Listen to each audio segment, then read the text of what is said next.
Sadio Bagning, professeure de sociologie et chef du département de sociologie et coordonnatrice scientifique de ce colloque sur les dynamiques familiales, le travail, la migration, pour réfléchir des politiques sociales plus globales qui vont même au-delà des aspects migratoires simplement.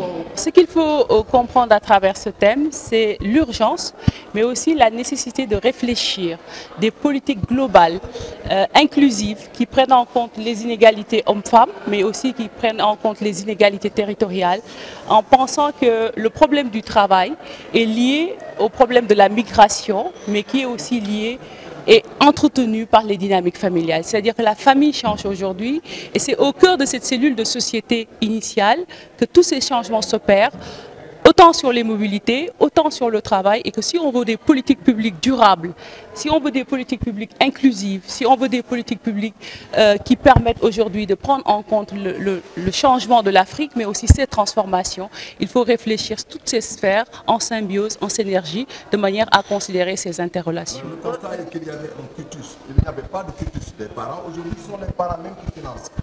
Qu'est-ce qu'il faut dire à ce niveau? C'est une question à laquelle le colloque aussi essaie de répondre en disant que nous ne sommes pas sur un colloque sur les migrations, parce que financer la migration, c'en est qu'un aspect, mais il y a aussi la problématique du chômage, la problématique du marché de l'emploi qui fait aujourd'hui que les jeunes et les femmes sont les beaucoup plus exposés. Et comment aujourd'hui la cellule familiale, la famille pense ces événements, pense ces phénomènes, et tout en les mettant en lien et en parfaite synergie. Aujourd'hui, quelles sont les attentes, les réponses que vous attendez au sortir de ces 3 jours de réflexion et comment comptez-vous les mettre au service des décideurs pour qu'il y ait un impact sur cette situation que vous avez décrite? Voilà, pendant 3 jours, donc, nous allons être mobilisés à travers des expertises très différenciées avec des sociologues, des démographes, des juristes, des politistes, des économistes, des collègues des sciences de l'information et de la communication, j'en passe, pour essayer de réfléchir toujours encore de manière transversale à ces changements sur la problématique de la famille, mais aussi sur la migration, le travail, de manière à pouvoir formuler des recommandations fortes pour accompagner non seulement ces transformations sur le plan scientifique, mais aussi pour accompagner les décideurs politiques de manière à mettre toute cette logistique, mais aussi toutes ces ressources intellectuelles au service des politiques pour qu'ils puissent réfléchir des politiques globales, inclusives et durables. Déjà plusieurs années, plusieurs décennies même on pourrait dire, sur la question des transformations sociales et en particulier des transformations familiales en lien avec les problématiques de l'emploi, les problématiques des migrations et les problématiques aussi liées à l'économie, mais au sens large, à l'économie, on va dire, formelle, à l'économie informelle et aussi à l'économie domestique, qui fait référence aussi justement à la place des femmes dans la société en général. Donc c'est un grand honneur pour nous d'être présents ici. Je suis accompagnée de ma collègue Valérie Delaunay, qui elle aussi a une grande tradition de recherche en sociodémographie ici au Sénégal. Et je voudrais dire que pour moi ce colloque, il a vraiment un intérêt novateur formidable. D'abord du fait qu'il rassemble des disciplines diverses qui vont converger tout au long de cette semaine sur justement cette question des interfaces et des interrelations qu'il peut y avoir entre les configurations familiales et justement les problématiques liées aux mobilités à l'extérieur du continent, mais aussi à l'intérieur du continent, et aussi à toute la problématique liée par exemple à l'entrepreneuriat féminin.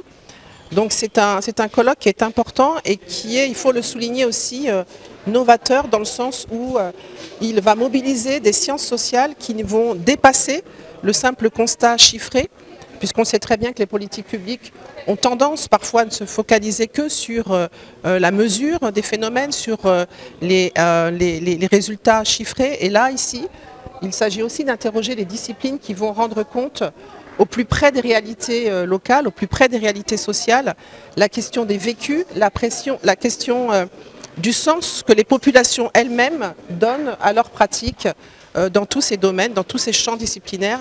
Et ça, pour moi, c'est quelque chose d'extrêmement riche que va nous donner à voir tout au long de ces journées et de ces sessions, ce colloque. Le professeur Tatul Maman de l'Université de N'Djamena.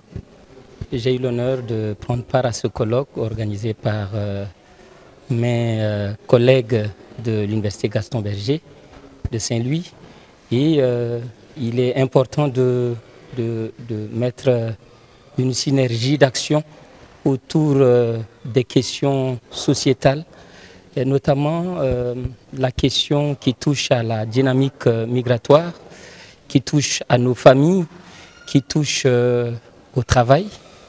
Et tout cela devrait nous préoccuper pendant ces 3 jours et même au-delà. Je voudrais simplement noter ici l'engouement au sein des différents chercheurs qui arrivent de plusieurs horizons.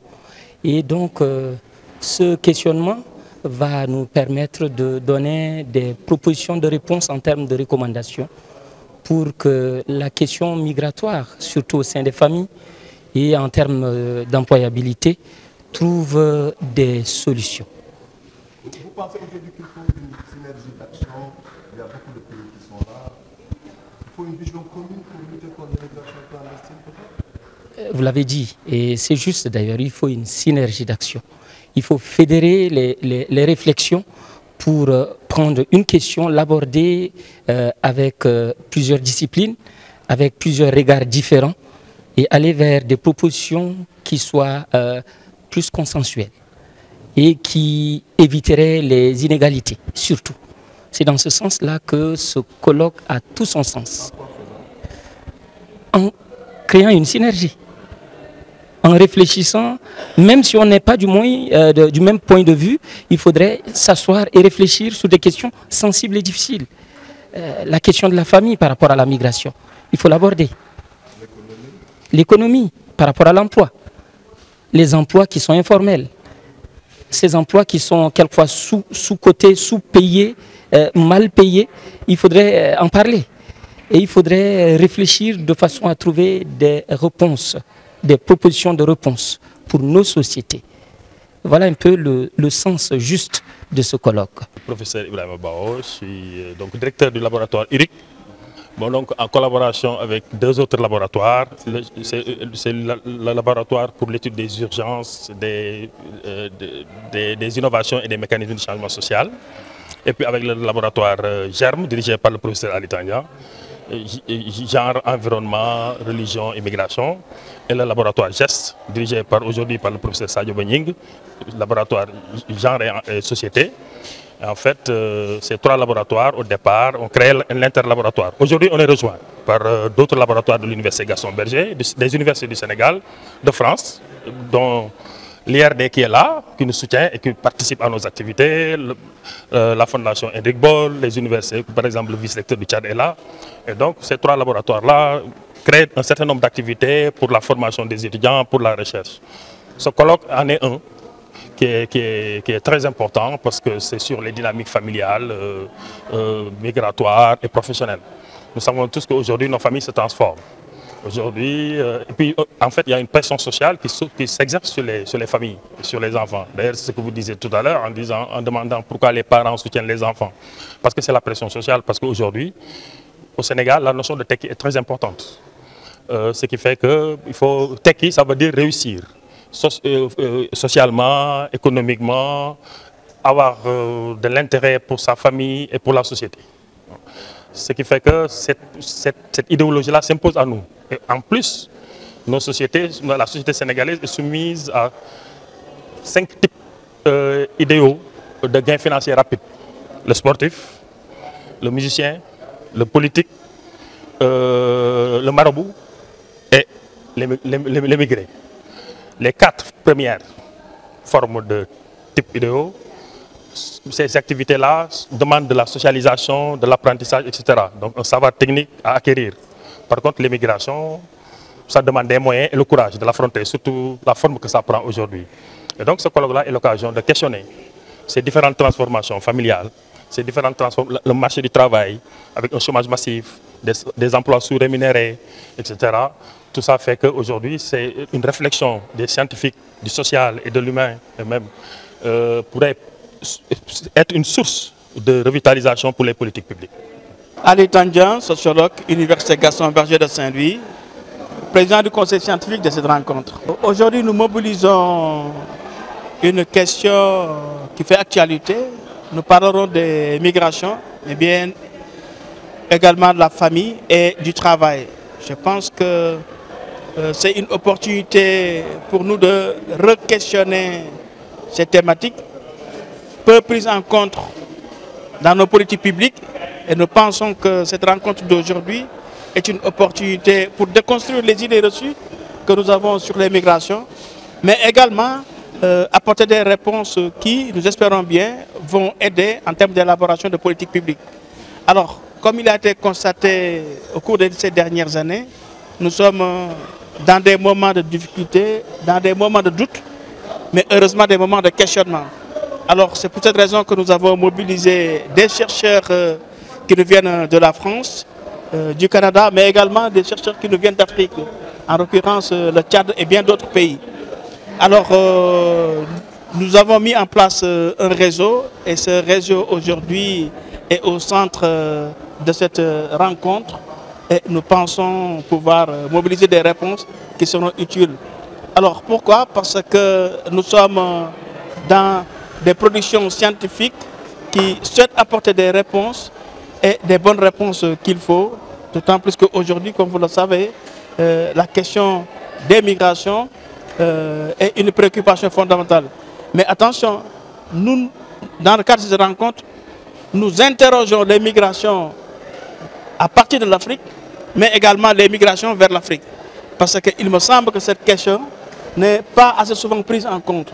Et c'est pourquoi aujourd'hui, nous aurons l'occasion de parler de ces migrations vers l'Afrique, qui malheureusement ne disposent pas encore suffisamment de publications scientifiques. Quelles sont les idées reçues que vous voulez déconstruire? Alors, les idées reçues que nous voulons déconstruire, entre autres, c'est que des populations africaines envahissent l'Europe, ce qui n'est pas le cas. Parce que les statistiques récentes nous ont montré que 80% des populations ouest-africaines circulent à l'intérieur de l'Afrique. Je pense que c'est un premier élément. Deuxième idée à déconstruire, on n'arrête pas de penser que les migrations à partir de l'Afrique sont uniquement des migrations irrégulières. Ce n'est pas le cas. Alors, troisième idée à déconstruire, quand on parle des migrations à partir de l'Afrique, on souligne assez souvent que ce sont des populations qui nous viennent des villages, ce sont des populations qui ne disposent pas de ressources comme des compétences professionnelles. Alors qu'aujourd'hui, dans plusieurs espaces de destination ou de transit, nous trouvons des populations qu'on pourrait appeler des migrants hautement qualifiés. Je pense qu'aujourd'hui, ce serait bien de revenir sur ces questions, et ce sera l'occasion d'apporter des politiques autres que ces politiques qui, dans la précipitation, n'arrêtent pas de stigmatiser les populations africaines.